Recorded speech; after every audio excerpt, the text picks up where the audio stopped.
Hello all, we're going to continue with our transcription and translation story, and remember we are talking about a continuous multi-stepped process, so you got to be sure that you're following along from start to finish and making this into a continuous story, or otherwise it's not really going to make any kind of sense. Alright, so let me back up over here for a second, and just to remind you, here's our step-by-step process. We're talking about how do we go from a gene on DNA to building a protein that leads to a trait in a cell. All right, and so there's a two major phases to this process. One is called transcription. That's where you make the messenger RNA copy of a gene on DNA. And then this messenger RNA goes to ribosomes, where the messenger RNA is read, and that instructs what amino acids, things like methionine and arginine and tyrosine and leucine, are going to get bonded together to build a polypeptide that can fold up and form a functional protein. All right, so the next thing we want to talk about is a little bit more about these ribosomes. What are these structures inside cells where a messenger RNA goes to get read for translation? So we'll move back over here. All right, so prokaryotic ribosome structure. And just keep in mind the structure of ribosomes in eukaryotic cells will be somewhat similar, but there are enough differences that they're not identical. And also that will come up again when we move into the chapter on drugs, antimicrobial drugs, because a number of antibiotics that we take when we have bacterial infections target these bacterial prokaryotic ribosomes. And thankfully we have some drugs that will screw up their ribosomes and not ours. And that prevents them from building their proteins, which is lethal. If you can't build your proteins, you're going to die. So that'll come up again later in the semester when we do antimicrobial drugs in chapter 10. All right, so what is a ribosome? Now down here, this is a little bit more of a realistic version of what a magnified ribosome would look like. Highly, highly, highly magnified, the 3D shape of it.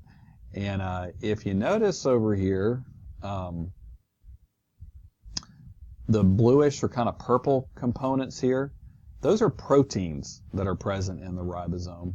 And in orange here, the majority of it here, is a type of RNA, and this is rRNA. Remember, this is ribosomal RNA, one of the major types of RNA that are produced in cells.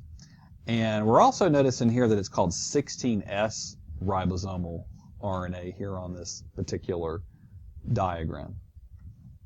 And so what does all of that mean? Okay, first of all, let's back up over here. This is a less detailed look at a bacterial ribosome. And if you took this, it can be broken apart into two subunits. One is called the 50S subunit, and one is called the 30S subunit. And you may be wondering what 50S and 30S and 70S, what does that mean? And yes, I know 50 plus 30 does not equal 70. So maybe you have seen a machine called a centrifuge before, where you put tubes in it and it spins in a circle, and it forces things inside the tube to settle toward the bottom very quickly. So different molecules, different cell parts, and so forth will undergo what we call sedimentation at different rates when they're being centrifuged.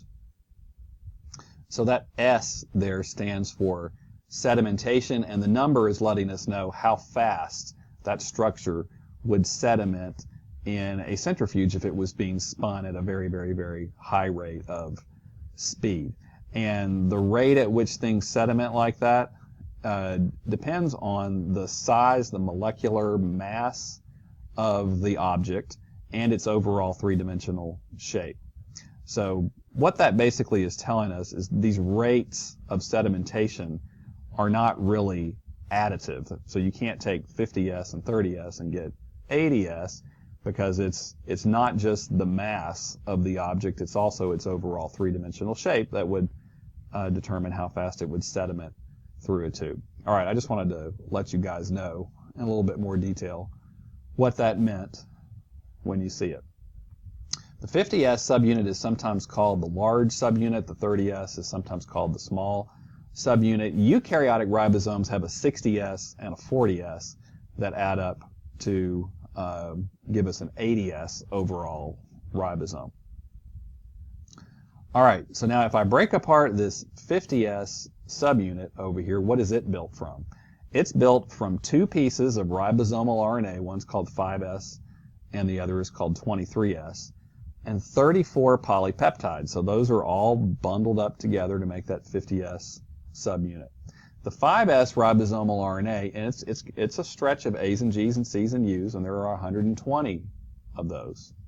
The 23S ribosomal RNA has 2,900 nucleotides in it. So it's a chain of 2,900 A's and G's and C's and U's.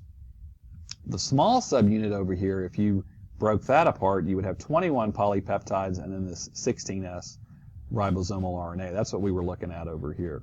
So 16S ribosomal RNA in orange, various proteins in there in blue, jumbled up together to build our 30S ribosomal subunit.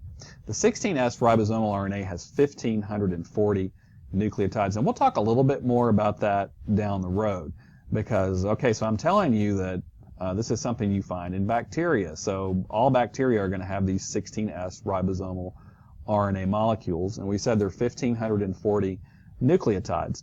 But interestingly, if you compared the 1,540 nucleotides in the 16S ribosomal RNA of one bacterial species versus another, versus another, versus another, there are going to be little subtle variations in that overall sequence. And it turns out, today we have the technology to figure out what those 1,540 nucleotides are fairly easily. And you can, once you determine that, you can run it against a computer database and you can actually get the identity of an organism from that information. So that's called ribotyping, and that's probably one of the key ways moving down the road, even in clinical laboratories. That's one of the key ways that we'll be identifying bacterial organisms in the laboratory rather than running all those biochemical tests that you guys got some exposure to when you did your unknown organism lab activity. So we'll talk a little bit more about that down the road as well. So those are ribosomes. Again, those are going to be the machines that are going to build proteins. Now, a little bit earlier, we also mentioned these guys, tRNAs, which also stands for transfer RNA. And tRNAs are going to be kind of like the factory workers that are going to bring in amino acids and pair them up with the codons on the messenger RNA. So if you guys remember, we said a messenger RNA will have series of 3 bases together, A's and G's and C's, that are called codons. Those codons are going to specify a particular amino acid that needs to be in the protein that we're building. Well, we need something to bring an amino acid, like let's say methionine, and match that amino acid up with the AUG codon here. Something's got to pair those two up together. How does this methionine amino acid know that it's supposed to pair up or match up with that AUG? And that's where the tRNAs come into play. They're kind of like the factory workers that are going to escort in these amino acids and match them up with the right place on the messenger RNA. So this is one way of looking at a tRNA. Kind of looks like a folded up structure there, and it is. If you took this and ironed it out flat, it would kind of look like that. It kind of has a T shape. And this is a single-stranded RNA molecule, so it's a single strand of A's and G's and C's and U's. There's a 5' end, there's a 3' end, like we talked about with DNA. And notice it is folding up into a 3-dimensional structure, and that's because RNA molecules can have 3D shapes. And also notice you've got some base pairing going on here. So you've got some pairing occurring between A's and U's, G's and C's, on opposite ends or different parts of the RNA molecule. So you get this internal base pairing that takes place. and it allows this RNA molecule to fold up into this complex shape. And this is the way your book depicts a tRNA, so you'll see that particular drawing in your textbook. So this is in 2D, and this is what it looks like in reality if you fold it up into 3D. There are two really important places on this tRNA. One is this end, and that's where an amino acid gets attached. The other really important area is right in here, or right in here on that 3D diagram, or over here on the diagrams from your book. You've got a series of 3 bases there called the anticodon. And the anticodon is going to be the really important feature on this tRNA that's going to match up. So you've got a series of 3 bases that will match up, complementary base pair matching, with a codon on your messenger RNA. And this tRNA is going to be linked to the correct amino acid. So by doing that, this tRNA is forming a bridge between the correct amino acid and that codon that we talked about on the messenger RNA.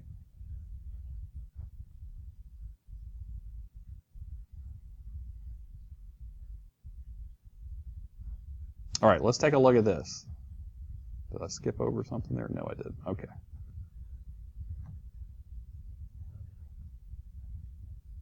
So now that we have that background information, let's talk about the actual translation process. Let's actually build a protein. So notice right in here, we're starting with a messenger RNA. So that's already made. We did the transcription step off of the DNA, made that messenger RNA copy, and that is now ready to undergo translation. And so notice right here, you've got your small ribosomal subunit, that 30S if we're talking about bacteria. It's going to attach to the messenger RNA, and it's going to find, remember how we said AUG is a start codon? That small ribosomal subunit is going to locate the AUG, the start codon. And if we look at our codon table over here, AUG specifies an amino acid called methionine, or it's N4-mil methionine, or FMET is sometimes the abbreviation for that. So how are we going to get this AUG paired with methionine or F-methionine, N4-mil methionine in prokaryotes? That's where the tRNA comes in. So this is called our initiator tRNA. This little gray thing here is supposed to be a tRNA molecule. And at one end, it is linked to methionine in eukaryotes, or N4-mil methionine in bacteria. But notice over here, here's our anticodon we were just talking about on the previous slide. There's an, hang on. You guys wouldn't have been able to see it because I drew on top of it. There's a UAC there that matches up with AUG here. U's going to pair with A with U, C with G. Okay? And so that's what we have. This is translation initiation that has occurred. By that happening, this tRNA right here is bridging the AUG there with the correct amino acid. So this type of tRNA that has that UAC anticodon, cells are always going to link those to methionine or the N4-mil methionine. So particular tRNAs with specific anticodons are always going to be linked to the proper amino acid to help them escort those to the right codons on your messenger RNA. So hopefully you can see how these tRNAs are forming a bridge between the two. That's what we call translation initiation. All right, and so now what's going to happen? Once you have that initiation taking place, and by the way, in this diagram, they're showing a GTP being split apart into GDP and phosphate. That should look kind of familiar because it's just like ATP going to ADP plus phosphate. That's a way of giving off energy. We're going to build a protein that takes energy to make that happen, and so that's where some of that energy is coming from, the breakdown of GTP to GDP and phosphate. All right, once that's happened, we're ready to bring in our next amino acid. We're building a chain of amino acids. And notice we had AUG, and now after the AUG, the next series of 3 bases is UUU. Okay? UUU, if we look at our codon table, back over here, right there, specifies an amino acid called phenylalanine.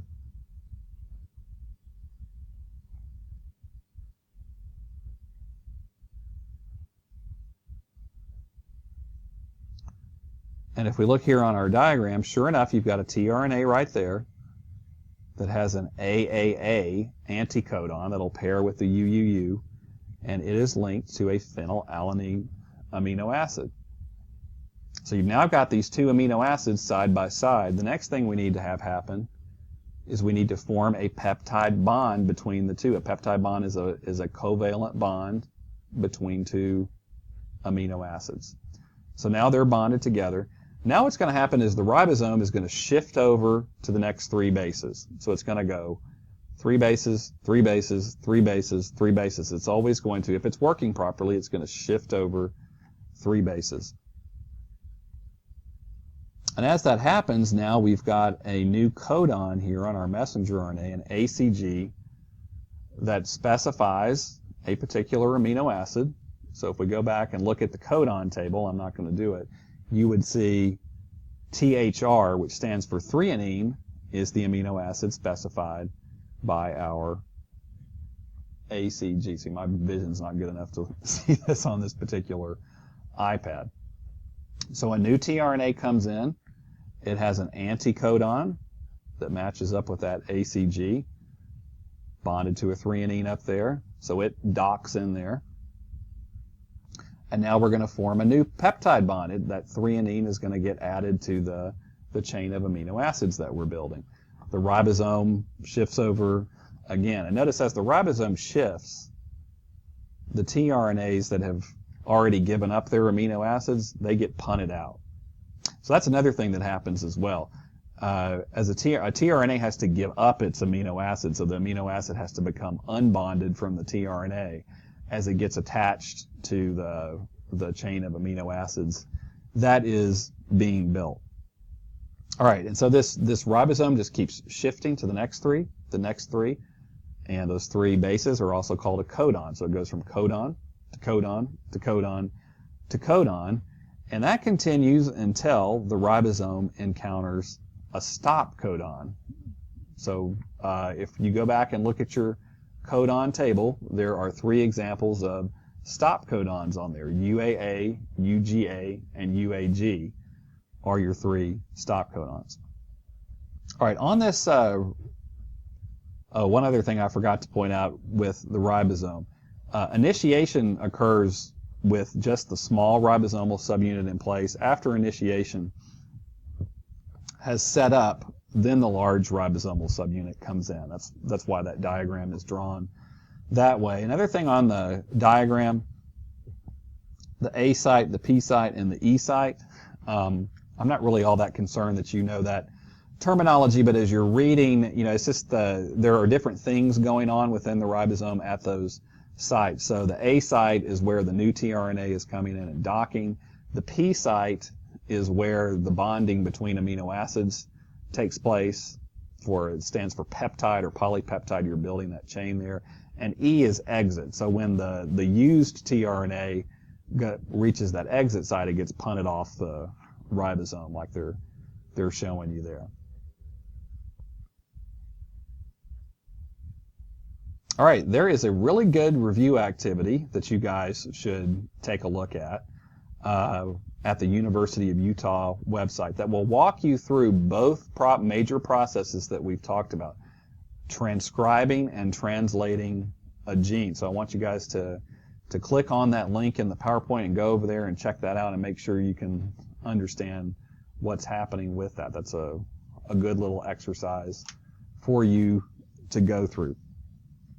All right, so I'm going to go ahead and cut this video clip off there. And I know some of this is probably sounding like Greek by now, and you just have to kind of take a look at it and practice with it until it clicks.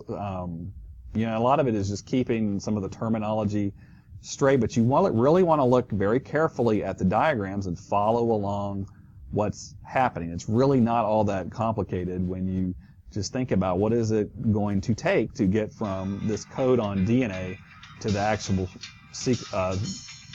amino acid sequence in a protein. Sorry, my phone is ringing.